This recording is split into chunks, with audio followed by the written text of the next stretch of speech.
And we are live!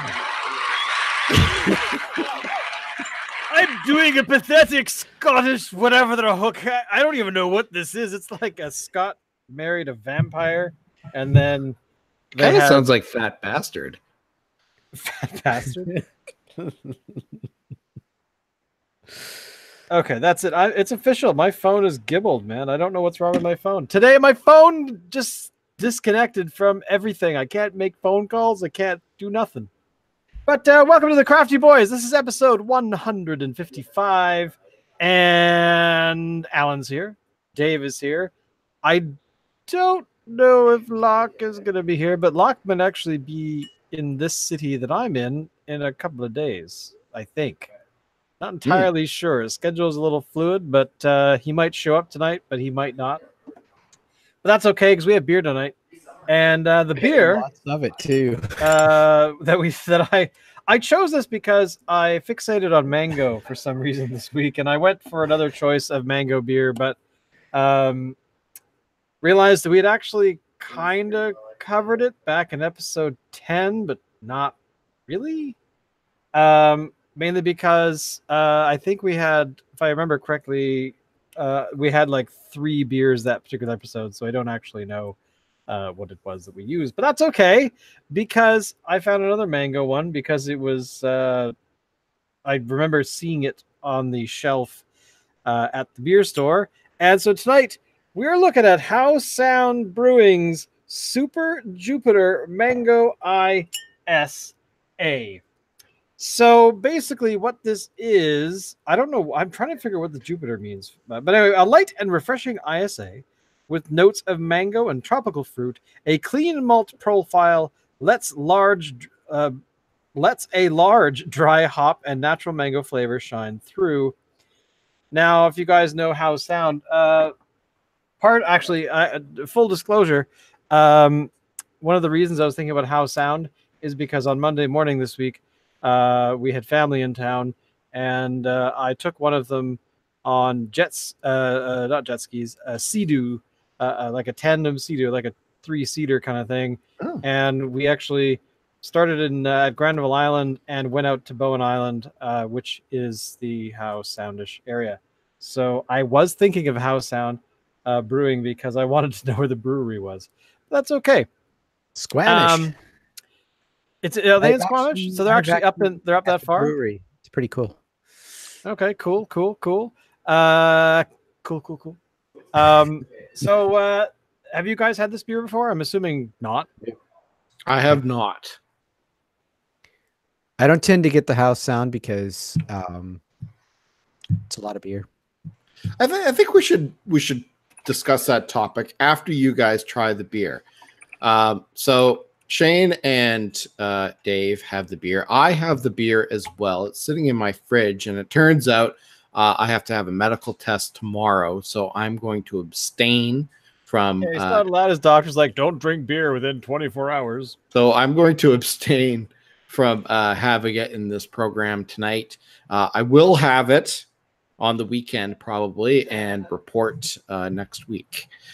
My thoughts on it, but at any rate, in honor of you having a medical procedure, that I think is grounds for the return of the belly penis bottle opener.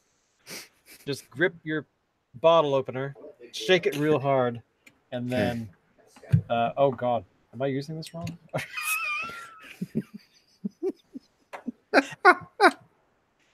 And I'm going to do my pour. Now, these bottles that Howe Sound releases their beer huge. In are massive. They're like a full-on like quart of beer. It's a liter, isn't it? Yeah, so it's about a liter. Yeah, liter and a little bit. But basically, what we're going to do is we're going to drink the whole thing. I get totally... Okay, that was the worst accent I've ever. That sounded Russian or Czech or something. We are going to drink beer. Oh my god, look at the head on this thing. I did a really terrible pour. So Dave, what smell do you detect right off the bat? Thanks for jumping in, Dave. Citrus. Yeah, it smells like a lemon had sex with malt.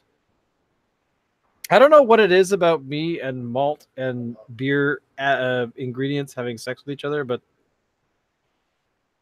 if it works, don't fix it. All right, I'm going in.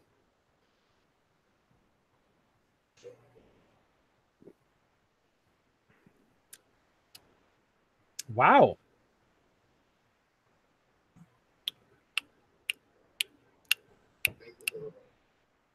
That tastes like a mango. Dave? Can't say I'm picking up lots of mango myself. What are you picking up? A disease. Well, no, what I mean is that, for a beer that has fruit in it, I mean, with the exception of Radler's, which is basically juice, as we've all encountered a few times. Mm-hmm. It's not like we had it and we're like, hey, I'm going to drink this. Yeah, I don't detect any fruit at all. This is actually quite fruity. It's like a very nice, I don't know, what's the word I'm looking for? It's quenching. Quaffable?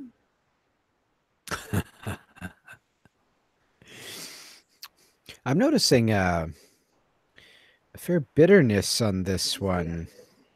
Yeah. But it's claiming that the beer units is only rated at 25 if I'm reading the label right. Well, don't forget this is the international beer units. Yeah. The international beer units are on the bottom here. It's 25. Yeah, 25 international beer units. Now, don't forget, this is also an ISA. So an ISA is kind of like a sessional IPA, kinda.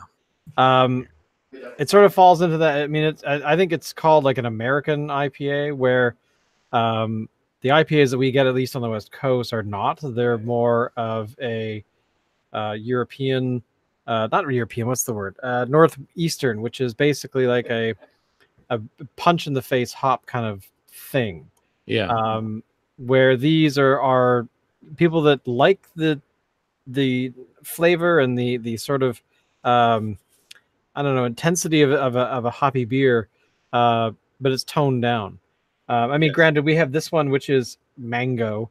But if the mango wasn't there, it would probably still be a very light hop, because the hops, you can tell they're there, but they're not. They've used more on the well, at least this is my assumption. They've used more on the bittering side than the aromatic side.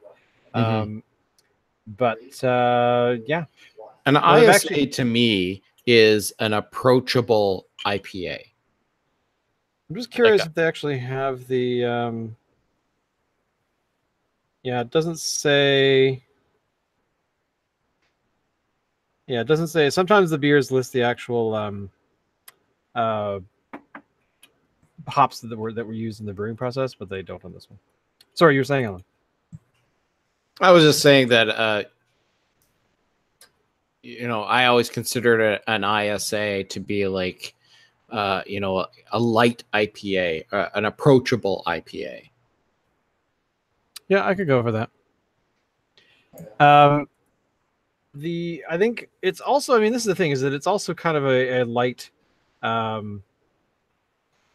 it's I mean, if you look at the color, I mean, that's what an India sort of sessional looks like. I mean, they're almost in lager territory, right? So they're not necessarily, I mean, granted, I haven't, or most of the IPAs that I like tend to be more on the sort of amber-ish color, maybe not necessarily, well, maybe even a bit darker than that. Where this is definitely not that at all. Now, the best part about this as well is if you check out the logo, it's actually got a beaver in a space helmet. I'm assuming walking on, I don't know, Titan, maybe, with a Some sort lander. of an otherworldly place. Well, I think. Well, I mean, hence the name Super Jupiter. I'm assuming that's Jupiter, so I'm guessing that it's Titan, or one of the other Right. moons of Jupiter. But overall, I give it a thumbs up. I think it's definitely something. I mean, this is kind of, we would call this more of a patio beer. But again, I think ISAs are more summery, at least when I consume them. But then again, you never know. They could be elsewhere. So Especially other Dave, times of year. Dave, how do you feel about it? Well, I know Shane's saying it's not quite what he finds IPAs, but I don't know. This seems to me it's got a little bit more hot bitterness to it than the IPD that we did last week. Mm.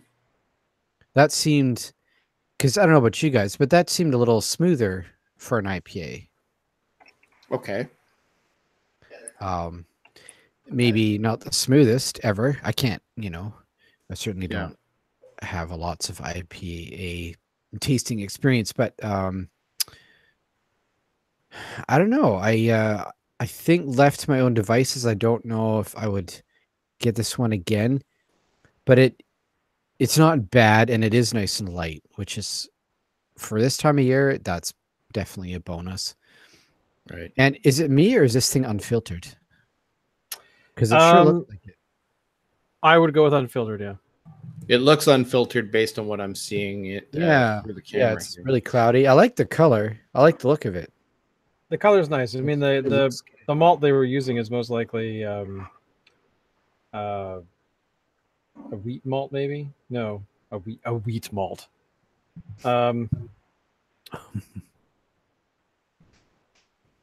So one thing that we were mentioning at the top of the show is how Sound uses such big bottles, and maybe we're wondering why they do, and that's because Howe Sound Brewing has a green packaging objective. So what they use is a reclosable bottle known as a pot stopper that was widely used in Europe and North America prior to the 1950s. And this new combination of cap is an innovative design that allows closure by both crown and swing caps. It can be reused and meets their green packaging objectives. So that's why they use the big bottle with the swing cap at the top. And really? I had no idea. That's from their website. And also, I mean, if you think about it, I mean, I guess it's better to sell beer in a larger container than a bunch of little ones. You know what I'm saying?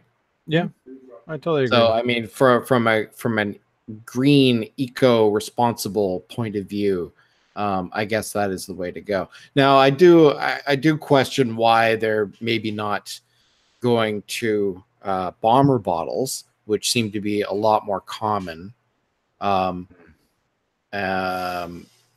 would allow them to maybe make more money. I don't think it would be any less green because it'd still be reusable. So I don't know. What do you guys think about that?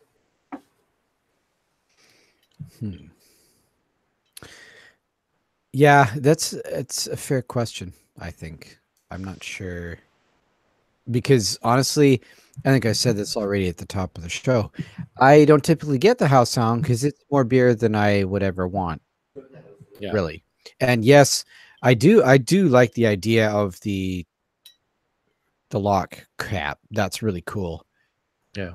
And yet, you guys know is it how fast it goes off, right? If it's when you start drinking from the bottle, the airspace just allows for things to go. Yeah. And it doesn't matter how good your cap is if the oxygen is still in the bottle, right? So absolutely. So yeah. I'm kind of wondering, although it's eco-friendly, is it a practical design? I think so, because I know a lot of people that homebrew that use these bottles to do their there's for their serving or their final home brewing. Yeah, I mean, I've done the same thing, but home brewing notwithstanding, from a house sound brewing point of view, are they losing market share because people don't want to buy such a large portion of beer at one go? And their thinking is, well, we'll sell it in a big bottle with a reclosable cap so people can take what they want, reclose it in the fridge, and have more another time. But is that practical if the beer's going to go south so quickly after the initial seal has been broken? My reaction would be no, that it's not a big deal, because I think you're going to have two audiences, right? You're going to have the one that's the average beer drinker. They drink some beer on the weekend, maybe. But the thing is that you're going to have people that are that might look at these bottles and go, you know what? For that amount of money, I can buy that amount of beer, or the beer next to it is like 25% less. So you might see that type of people, those type of people doing that kind of calculation in their head while they're staring at the shelf of beer. The other thing too is that I thought this was a good deal. Yeah, I actually got this for, I think, just $7.10, I think, because it was on sale. God, seriously. So what did you get it for? It's like $10. I paid the same as Shane, but I bought it at BC Liquor, and it's on sale right now at BC Liquor. Yeah.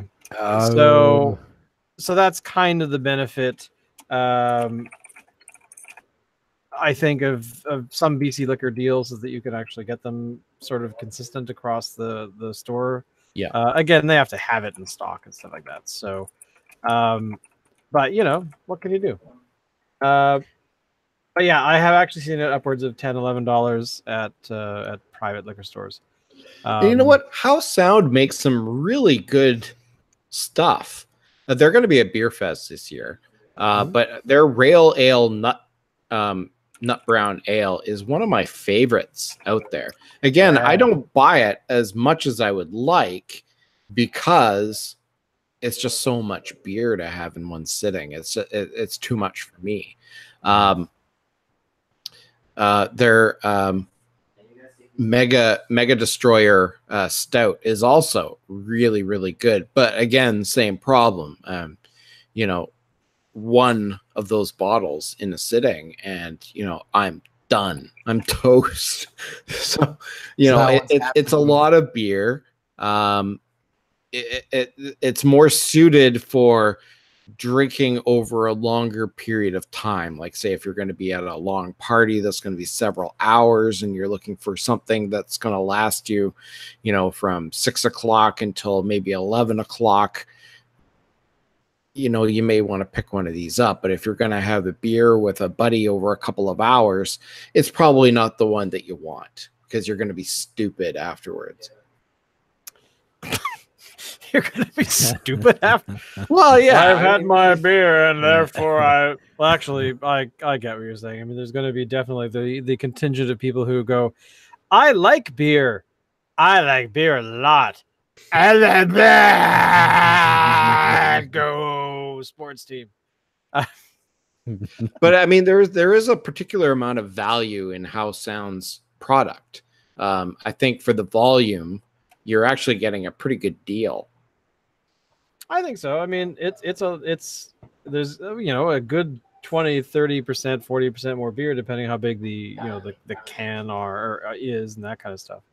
But yeah, I overall thumbs up to this one, because I think that it's definitely something worth checking out.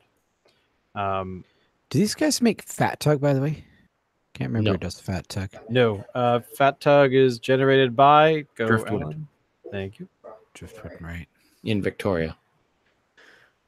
You know what I saw today when I was grabbing this, the mango?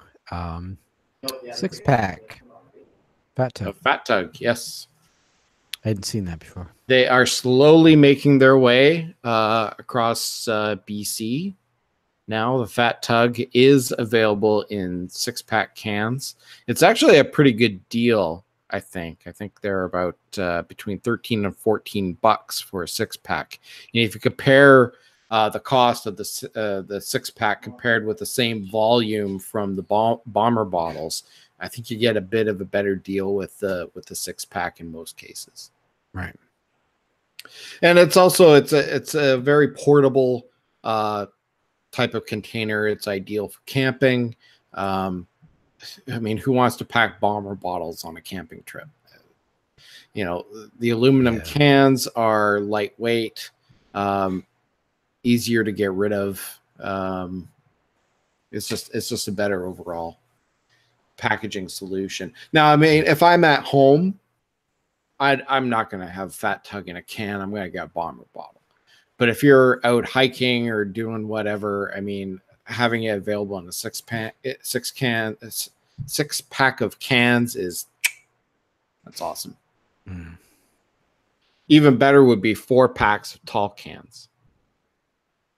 I think so. I think the tall can is definitely an invention that I can get behind. Absolutely.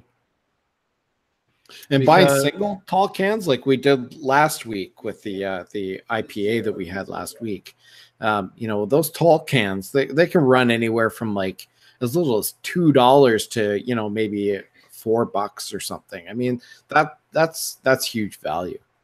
Speaking of money, I found an article today, and I shared it in our chat here about how much it costs to make a can of beer. Now, this is I thought this was be interesting for discussion here. It's pertains to Ontario with their buck of beer thing that they've got going on there. Basically, in Ontario, the premier there wants to set up a program where beer can be sold for $1 a can.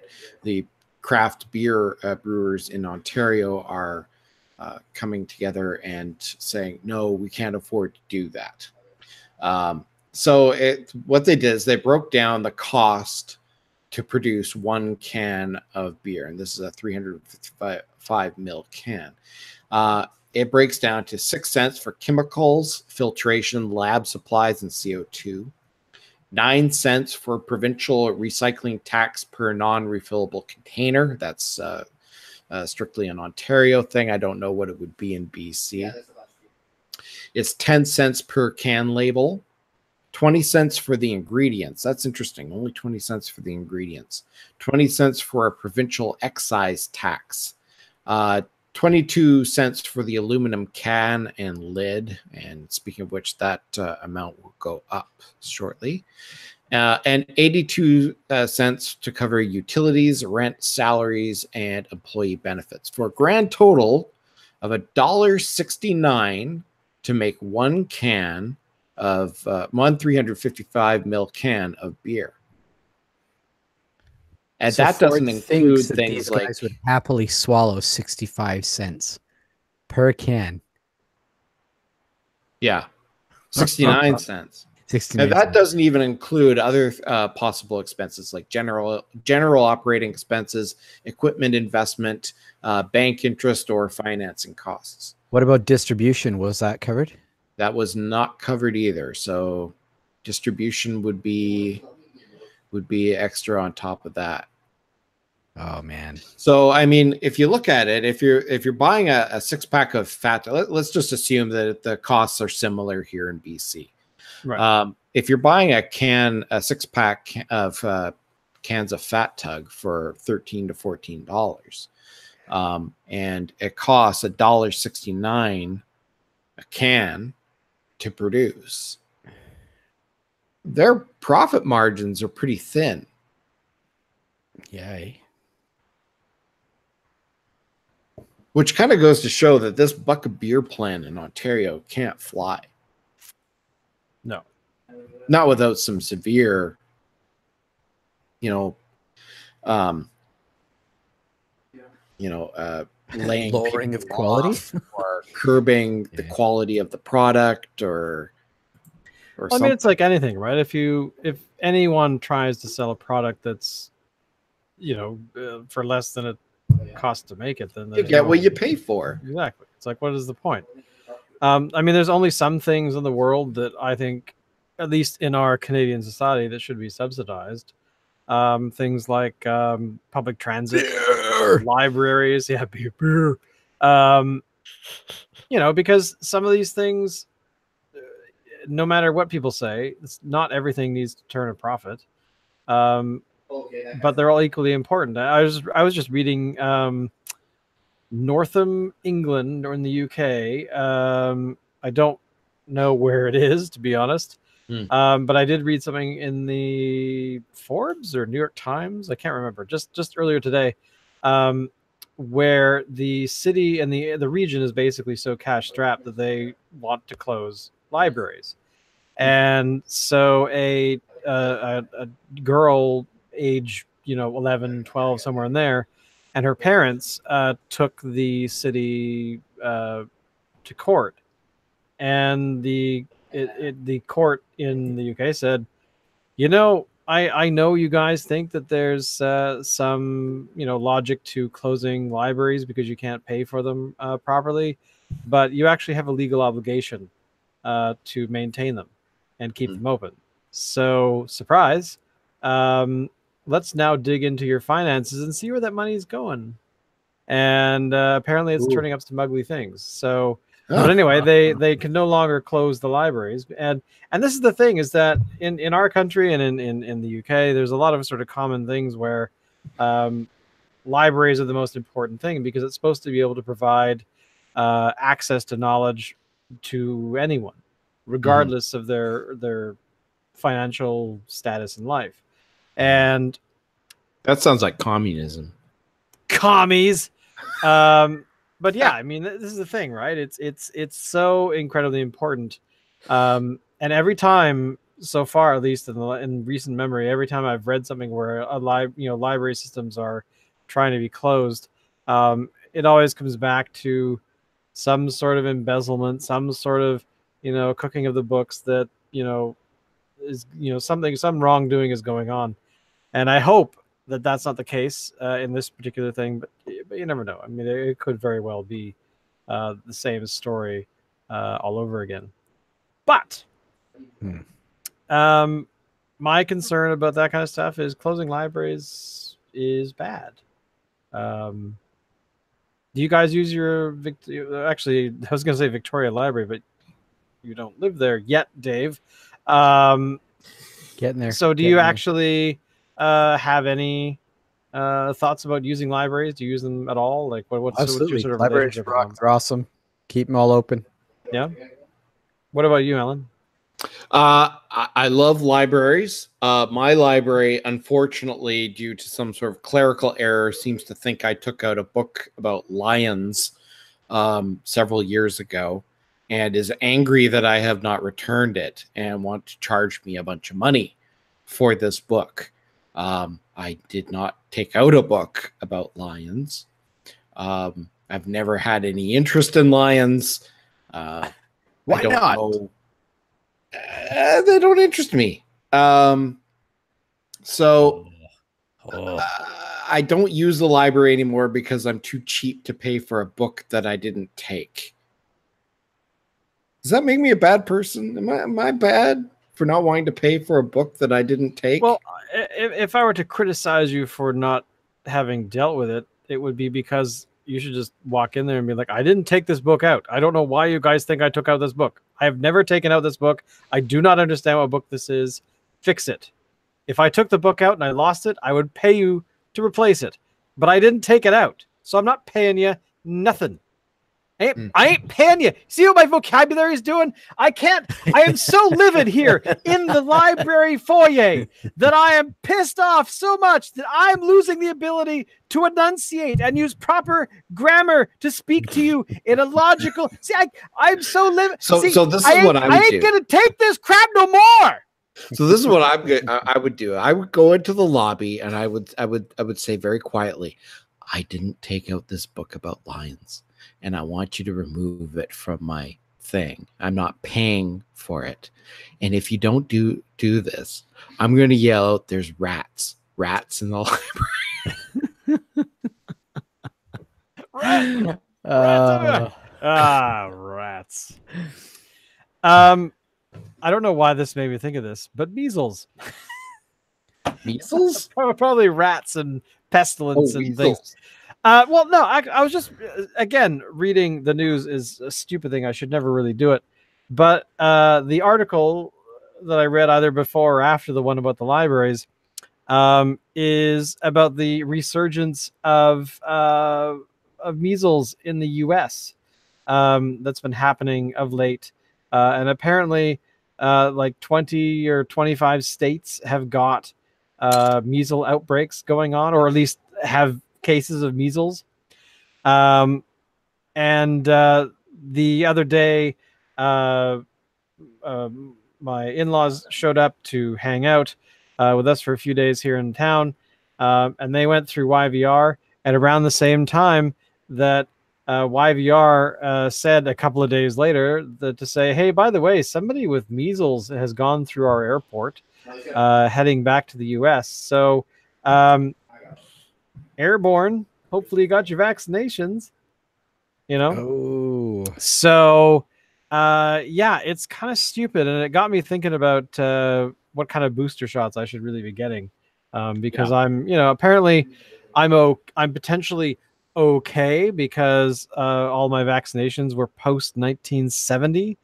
I don't know what changed in 1970 to make vaccinations better or something. And I know that I had boosters when I was a mid-teens kid, but I've had none since. And apparently, well, actually, that's not true. The only ones that I have had were for hepatitis, like whatever kinds of hepatitis you can get, because I worked at a biotech company for a few years. And they gave everyone that worked there vaccinations for several types of hepatitis. We also had syphilis and gonorrhea. Gonorrhea, yeah, totally.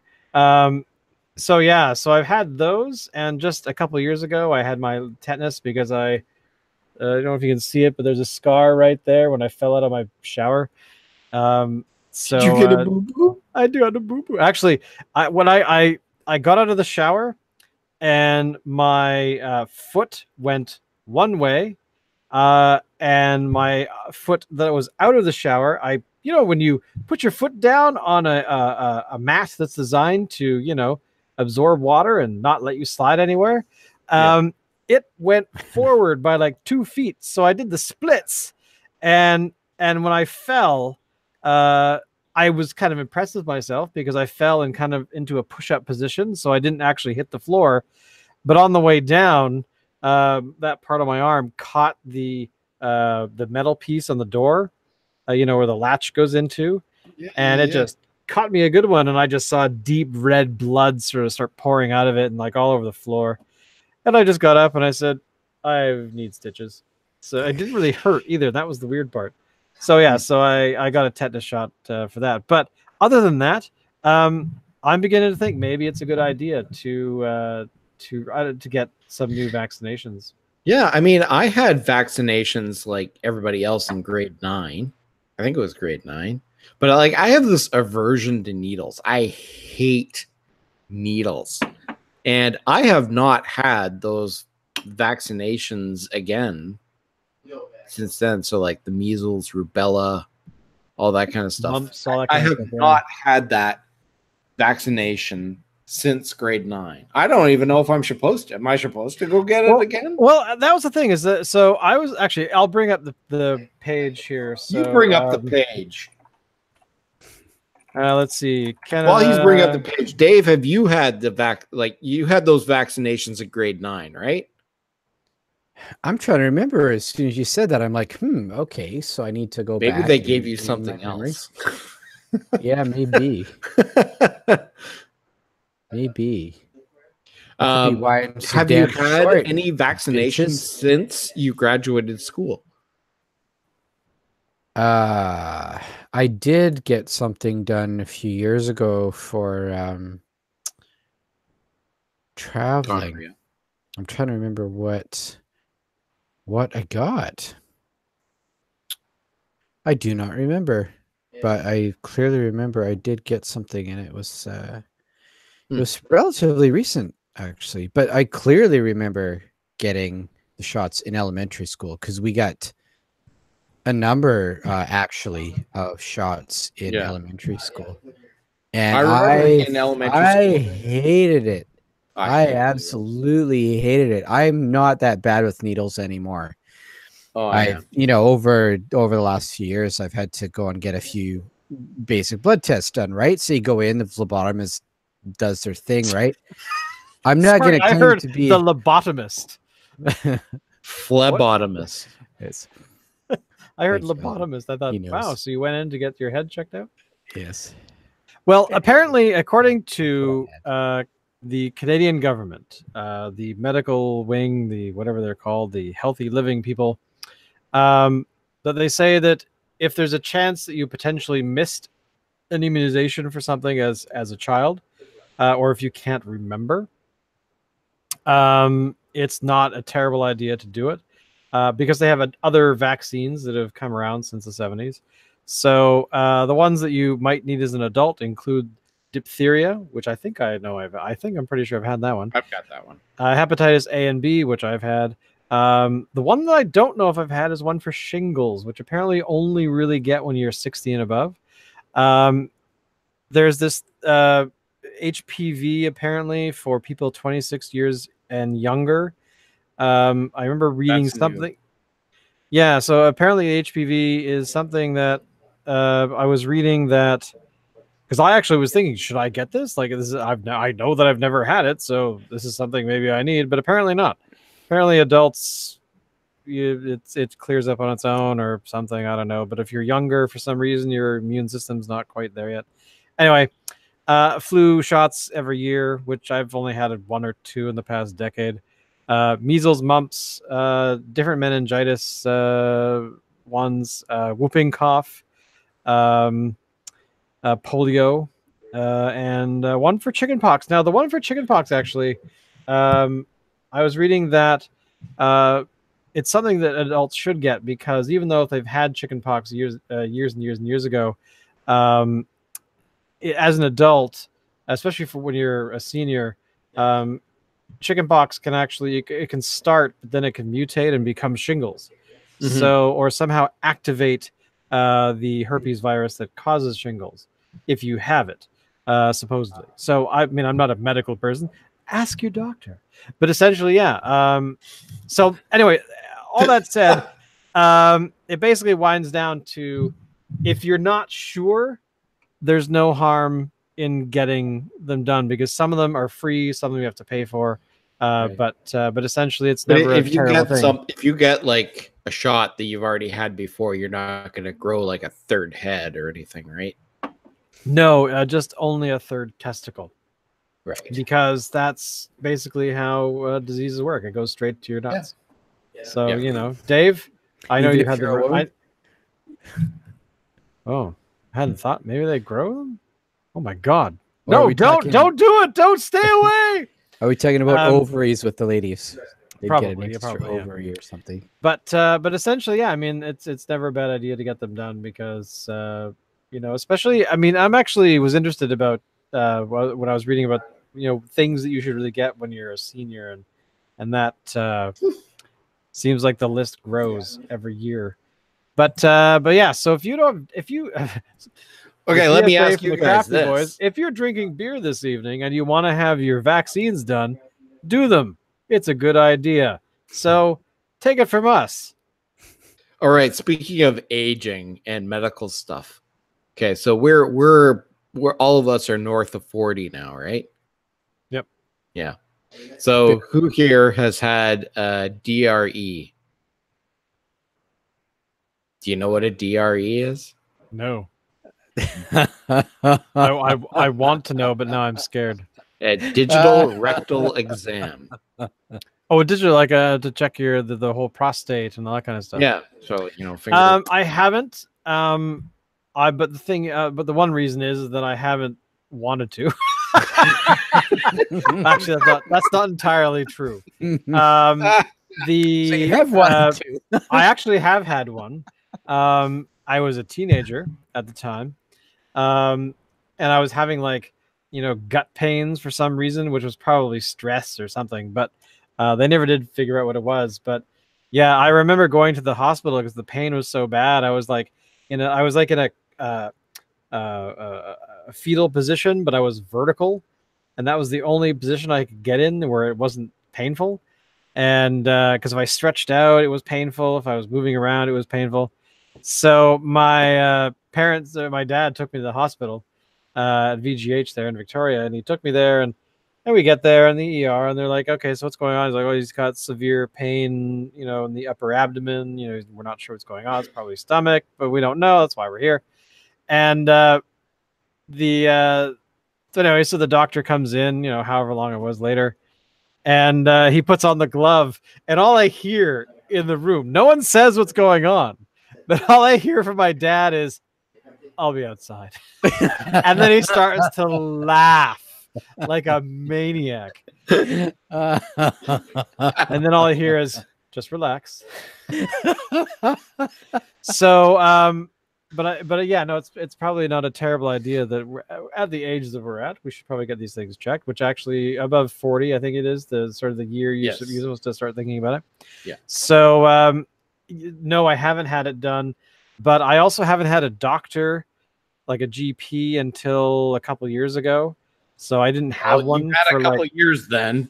Get on it. I know. Well, the only thing I've done is I've wasted his time getting stitches taken out. I show up. He's like, "Yeah, just come by when you get them taken. When you need them out." I'm like, "Okay." So I show up, and he's like, "Why are you here?" And I'm like, "This." And he goes, "Oh, yeah, okay. You could have done it yourself." Just wait 10 days, get some scissors, and cut them out. I'm like, "Okay." All right. So I want to hear from Dave. Dave, if you had a DRE. Yes. Yes. Yes. You back when? Just recently? No, it was quite a while ago. Several. Well, I mean, from a doctor.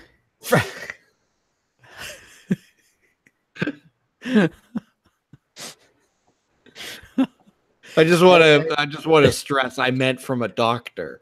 It was a guy named Biff, and he was at the local bar. And he was like, "Hey guys, I got a glove." I've actually had... So Dave was at the Blue Oyster, and some guy came in. Hey everyone, I just want to pause you for watching the movie The Moon is Blue. I have actually had a colonoscopy. Really? Oh, really? Why?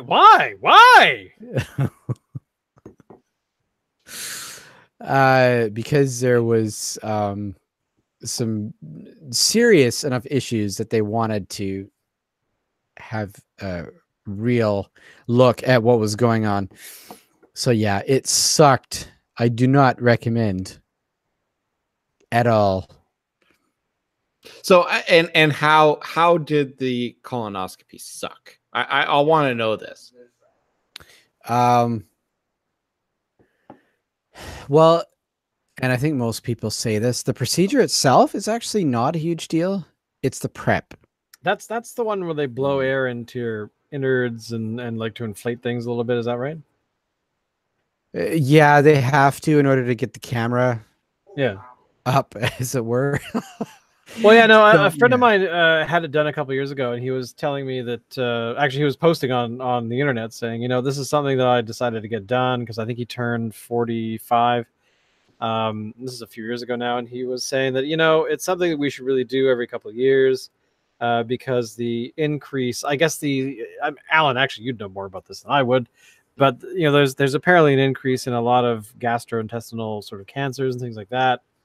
My dad got it done a couple of years ago. I mean, just last year, actually. He's 72. And they were like, yeah, no, things look fine. There's a few things that we just cut them out because, they weren't needed just in case. But otherwise he was fine.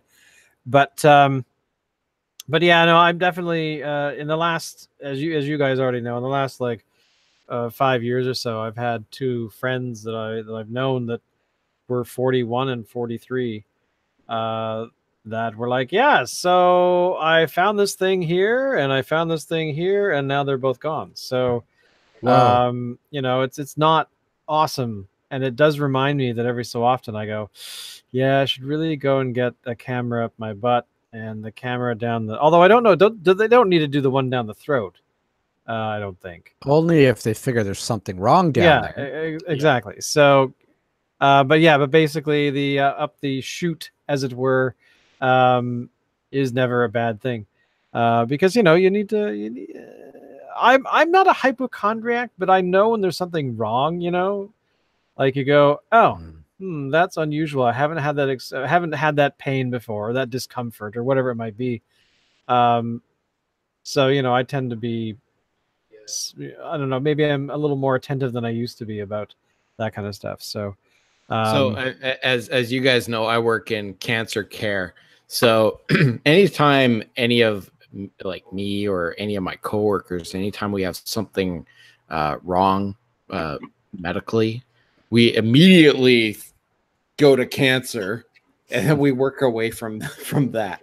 So, if I got a headache, I got a brain tumor. And I work backwards from that. Well, my other half, she jumps to the conclusion of the worst case scenario, which just stresses her out and makes her grumpy. And then of course it's like, you had to fart. I mean, did you fart? It felt better? Awesome. Well done. You're fine. That kind of thing. I don't know. I guess really just in the last few years, I mean, somebody that I know really well, I just recently found out, and I won't mention who they are, but you guys know who they are, you two, was visiting me in town a little bit ago, and I found out they're on heart medication. Mm-hmm. And they're my age. And I'm like, what the hell? Like, how can you be my age and already be on like heart medication? And, again, it was just one of those moments where, you're glad that they are taking care of themselves. It sucks that they have to take medication for that condition, but, you still get that little voice in the back of your mind going, how do you feel? You all right? You need medication too, maybe? What's going on? But luckily, knock on wood, about how long ago? 2 months ago, beginning of June, I started feeling gross. I started feeling just unwell, and I stood on a scale, and I'm like, I'd never stand on scales. Scales kind of are a lie, They tell you how much you weigh, but not necessarily much else beyond that, because I could be Adonis and weigh more than I do.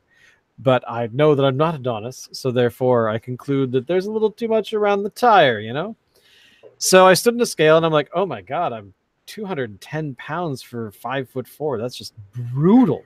That is just stupid. I've been here before, but I was feeling really gross, So I started to, as Dave knows, I was looking around, talked to the doctor guy, said, what do you recommend? And he's like, don't do heroin. I'm like, okay, that's definitely something I shouldn't do. Because, I exercise, I do stuff like that. I walk a lot since I don't have a car anymore, especially, and just things like that, right? So I'm doing okay, and my diet is, mostly vegetable matter, with steak usually, or pork. So it's not like something I don't like. I had some, nacho chips because I made nachos the other day, but that's like every few months I might do that. But so I was sitting there going, what am I not doing? I'm moving. I'm not a couch potato. I'm not doing, I couldn't figure it out. And so, when I talked to the doctor guy, I was like, yeah, which was just on the phone, by the way. You can phone your doctor and talk to nurses and things. It's really cool. And said, what do you recommend? Like, I'm already doing these things. I'm already doing this sort of stuff. And he just said, you could try. It sounded like to him, without seriously diagnosing with blood testing and things, that I developed some sort of insulin resistance, that I was somehow my insulin level was just really high all the time, which really prevents you from being able to basically finish your food, which led me down the path of looking at how people do, like, they add fasting into their daily sort of schedule. Mm-hmm. So on June 3rd, I said, okay, Allison is out of town. She's gone for 4 weeks.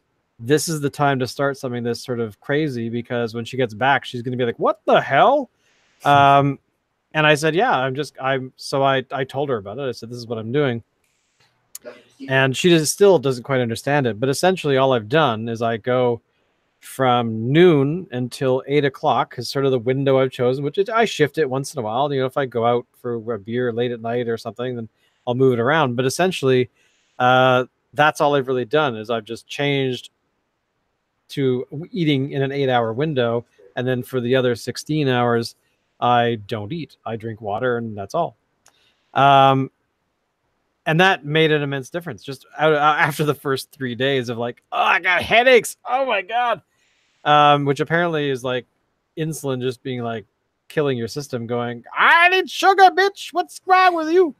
But after a couple of days that went away and then I was fine. And so I started measuring with a tape measure to, sort of see where my waist is at, what my gut is at and legs and stuff. And then I also started, I said, okay, well, I don't like weighing myself normally, but I will weigh myself every Monday and see what happens. So between June 3rd and today, I've lost, it was 19 pounds today. Oh, wow. So almost 20 pounds just doing that, which shocked the hell out of me. So I haven't changed my diet. I haven't changed anything. I mean, so, there's just this, and also the logic that I like just from some of the research I did, because I went on YouTube and I was looking at like doctors and things like that. And there's some famous doctor. Oh, that was the other thing too. That my physician said, hey, you should go and read, watch the documentary on the BBC from like 4 or 5 years ago of a BBC reporter essentially going to a bunch of doctors all over the world about fasting.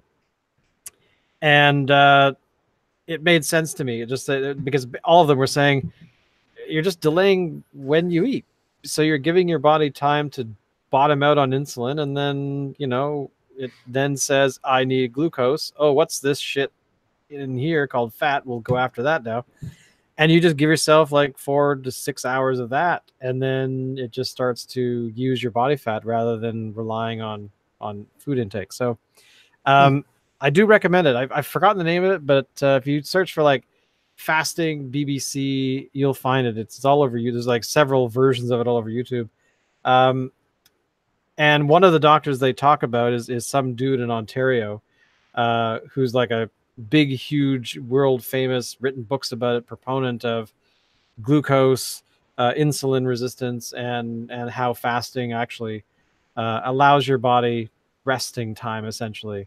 So, and then of course, when you're thinking about it, you start seeing it everywhere. So I started seeing that dude on YouTube, Joe Rogan, does it, and all these other famous, Terry Crews, that big, huge guy from, the Expendables, but he's has been doing it for years.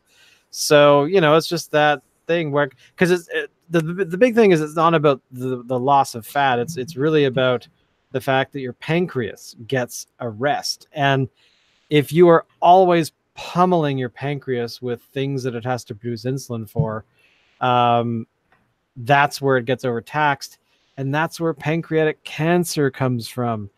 So, or at least is, one of the common reasons that people get diabetes and, cancer and that sort of system. So, so there you go. So that's sort of what I've been doing for that. And Dave actually surprised me when I told him a few weeks ago about it. What did you say, Dave? Yeah, me too. Dave started doing it. Same.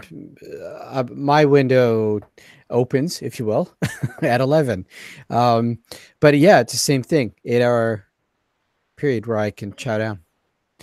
Although I'm trying to pay a little more attention to what I'm actually stuffing into my mouth, which is important. Yeah.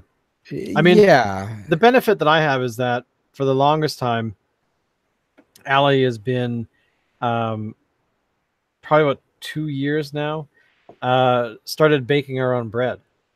Oh, nice. So like things like that, like she does. By the way, Instant Pots make life so much more interesting. Oh yeah, food palette. So but for a number of years, she's been doing that kind of stuff where she's gone from experimenting a little bit with different sort of using different foods and stuff like that, like adding in a little more, things like couscous. Love couscous. Stuff like that. Different types of grains, different types of, stuff like that. But anyway, which ramped up into her getting an Instant Pot and baking. And not to mention, she did the baking thing because she was looking at, the bread. We didn't eat a whole lot of bread, but she was looking at a lot of the bread pricing, and she's like, "This is insane." So, buy a thing of flour and buy some yeast and make your own bread. I mean, it makes total sense. So, hey man, she did that for the longest time. $6. Well, exactly. So, when we start doing the math about doing stuff from scratch, it just makes sense as well. Like, bread and home brewing as well. I mean, hello. So yeah, there's just different things like that we've changed over the past couple of years. So this fasting is kind of just a little bit, I mean, quite honestly, I started doing it because I started feeling gross, but then I was looking at other family members that I share a genetic pool with, and some of them are huge, and I never want to be that. I don't want to be that big ever. And I think last Christmas, actually, one of my little cousins, he's like 20 something. He went from being a big dude to being totally ripped because he decided he wanted to get healthy, but also he was into sports anyway. He was into that sort of training thing. So as he sort of got into his late teens, he really started sort of committing to it. And now he's doing his own thing with doing in Victoria, doing being a trainer and stuff like that. Nice. So I have to admit, last Christmas I was looking at him and going, I want to look like that, even just for 5 minutes. Like, that's all I want, just 5 minutes. I want to have like 2% body fat for 5 minutes, and then I'll just eat a burger. But yeah, I mean that's anyway. That's my life in a nutshell of late. But, I think we've been going for quite a while here, haven't we? Yeah, almost an hour. Yeah. All right. We have a little timer and everything. Yeah. But we actually have had quite a few viewers today. Oh, I'm kind of impressed. I hope we're not boring the hell out of you. Any other sort of final words? Since obviously Locke's not going to come tonight, so. Just one. I think I would like to talk about the Intellivision thingy next week. Not tonight. Okay. I think we'll save that. Yeah. That article for next week. Just looks interesting, so I'd be ashamed to lose it. Yeah. But yes, it's been a while. We should probably call it. Yes. All right. Well, thank you. Those who watched today, I'm so happy you came and checked us out, where we drink beer and talk about stuff. That's because that's what we do around here. I certainly hope that you guys will go and check out the Howe Sound Super Jupiter Mango ISA, because it is definitely on the list of things that are awesome. So if you like mango, you can kind of taste it. Or an ISA. Or if you like the planet Jupiter, that's also a valid reason. How about if you like beer? Okay, that's a good point, because, when it really comes down to it, beer is the answer. I don't know why we have to repeat that every single week. Beer is the answer, people. Beer. Anyway, thank you all. And Alan, take us out. Oh, yeah, right. Sorry.